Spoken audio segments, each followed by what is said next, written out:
Bem-vindos, buscadores da verdadeira felicidade e da prosperidade inabalável.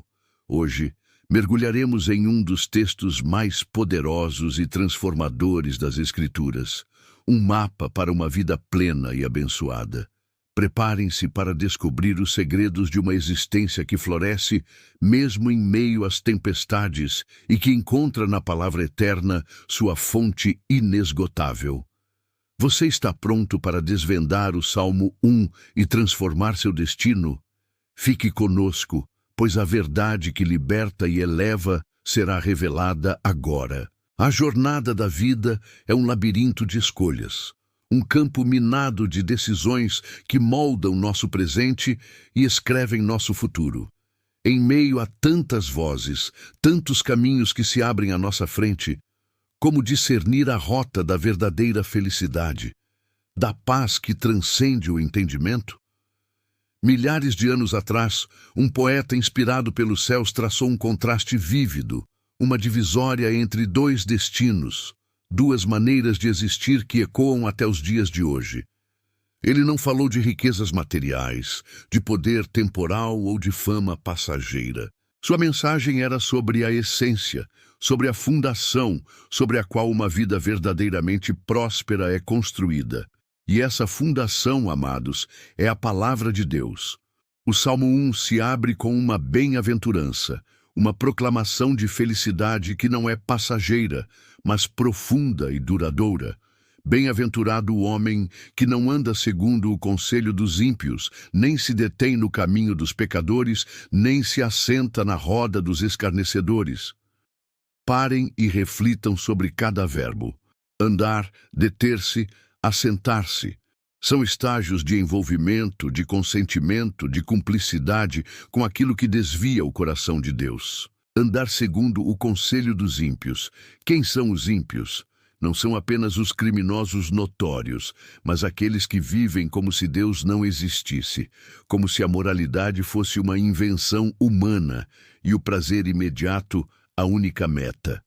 Seus conselhos são sedutores, prometem atalhos, liberdade sem responsabilidade, sucesso sem esforço. Mas esses conselhos são como areia movediça, enganam e prendem. Quantas vezes somos tentados a seguir a multidão, a aceitar as verdades do mundo que contradizem a sabedoria divina? Quantas vezes a voz da conveniência e do pragmatismo fala mais alto que a voz da consciência e da fé? O bem-aventurado é aquele que, por discernimento e convicção, escolhe não dar sequer o primeiro passo nessa direção. Ele se resguarda da influência, da filosofia de vida que nega os princípios eternos. Nem se detém no caminho dos pecadores. Detenção implica uma pausa, um momento de hesitação, talvez até uma curiosidade perigosa. Não basta não andar, é preciso também não parar para observar, para se familiarizar com o erro. O caminho dos pecadores não é apenas o ato isolado, mas o estilo de vida, a trajetória daqueles que insistem em desafiar a vontade de Deus. É o risco de começar a achar normal o que é pecado, de justificar o injustificável, de se acostumar com a escuridão. A familiaridade com o pecado pode levar à complacência e a complacência à adesão. A sabedoria do Salmo nos alerta: afaste-se antes que a parada se torne permanência. Nem se assenta na roda dos escarnecedores. Este é o estágio final, o da identificação plena, da cumplicidade ativa. Assentar-se é tomar posse, é fazer parte do grupo. Escarnecedores são aqueles que zombam do sagrado, que ridicularizam a fé, que desdenham da retidão. Eles não apenas praticam o mal, mas o celebram e buscam desqualificar quem tenta viver de forma diferente. Participar de sua roda é endossar sua visão cínica do mundo. É permitir que sua voz se torne a sua voz, que sua visão distorcida se torne a sua. É um perigo sutil e devastador, pois corrói a alma e mina a fé. Mas, se o bem-aventurado não anda, não se detém e não se assenta, o que ele faz? O salmo continua, revelando o segredo de sua prosperidade. Antes tem o seu prazer na lei do Senhor, e na sua lei medita de dia e de noite. Aqui está o coração da questão, a essência do que diferencia o justo do ímpio. O prazer, a alegria, a deleite do bem-aventurado não está nas coisas do mundo, mas na lei do Senhor.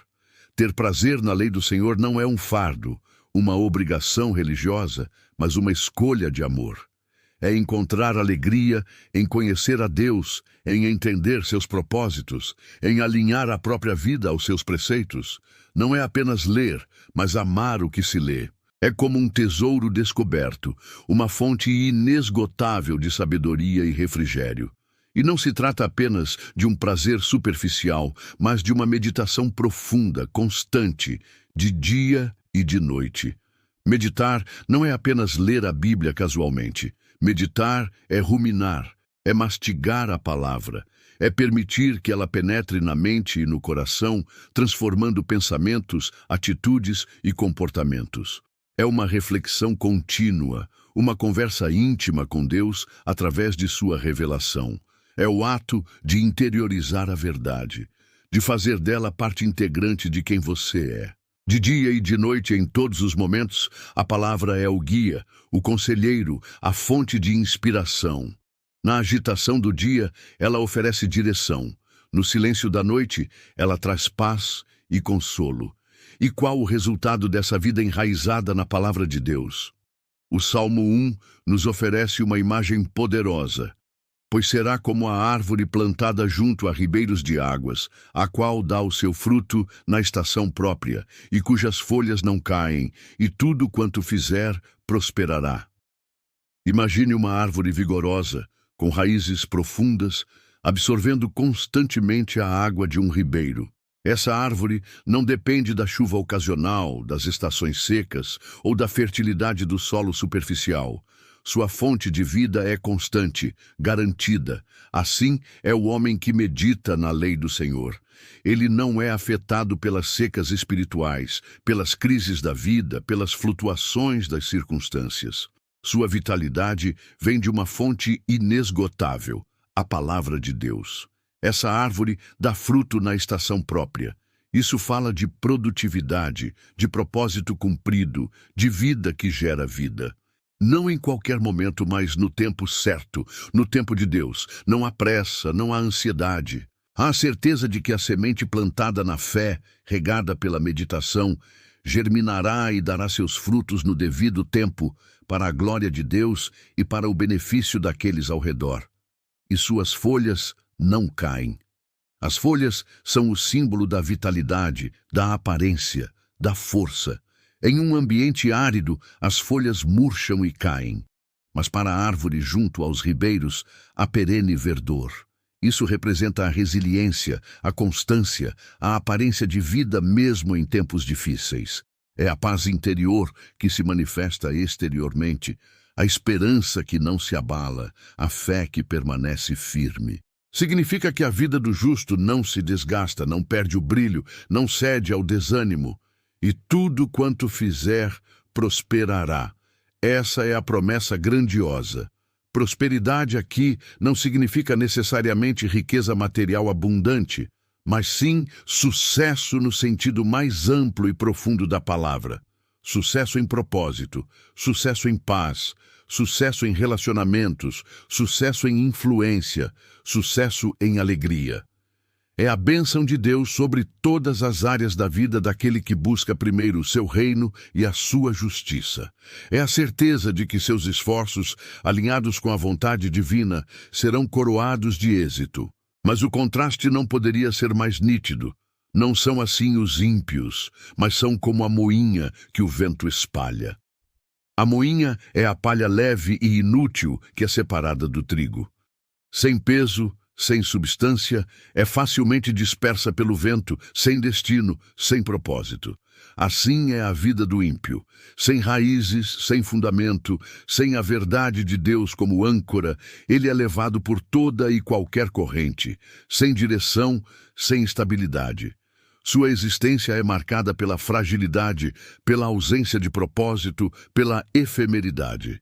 Tudo o que constrói é superficial e se desfaz ao menor sopro da adversidade. Por isso, os ímpios não subsistirão no juízo, nem os pecadores na congregação dos justos.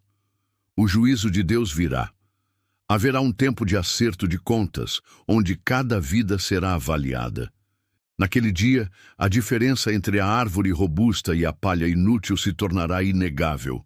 Os ímpios, sem raízes em Deus, não conseguirão se manter firmes diante da verdade. E na congregação dos justos, entre aqueles que pertencem a Cristo, não haverá lugar para quem rejeitou sua graça e sua palavra. O Salmo 1 conclui com uma declaração final, uma verdade imutável. Porque o Senhor conhece o caminho dos justos, mas o caminho dos ímpios perecerá. Deus não apenas vê, Ele conhece intimamente o caminho de seus filhos, aqueles que o buscam e meditam em sua palavra. Ele os guia, os protege, os abençoa. Seu caminho é marcado por sua presença, por sua providência. Mas o caminho dos ímpios, por mais atraente que pareça no início, é um caminho de destruição, de perdição. É um caminho que leva ao nada, ao esquecimento, à ruína. Amados, o Salmo 1 não é apenas um poema antigo, é um chamado à decisão, um convite à vida. Ele nos desafia a olhar para onde estamos direcionando nossos passos, a quem estamos ouvindo, onde estamos depositando nosso prazer. A escolha é clara: ser a árvore frutífera e resiliente ou a palha sem substância. Ser o bem-aventurado que encontra alegria na palavra de Deus ou o ímpio que perece. Se você deseja essa vida abundante, essa felicidade que não se abala, essa prosperidade que vem dos céus, a resposta está na sua postura diante da lei do Senhor. É tempo de fazer da palavra de Deus sua bússola, seu sustento, sua maior alegria. A decisão é sua e ela moldará seu destino eterno. Não adie, não hesite. A verdadeira vida espera por você. Abrace a sabedoria do Salmo 1 hoje. Escolha a vida. Escolha a palavra. Se este salmo falou ao seu coração, eu te convido a dar um passo de fé. Inscreva-se em nosso canal para mais mensagens transformadoras. Deixe seu amém nos comentários e compartilhe este vídeo com alguém que precisa ouvir esta verdade. Que a bênção da palavra de Deus seja sobre sua vida hoje e para sempre. Amém.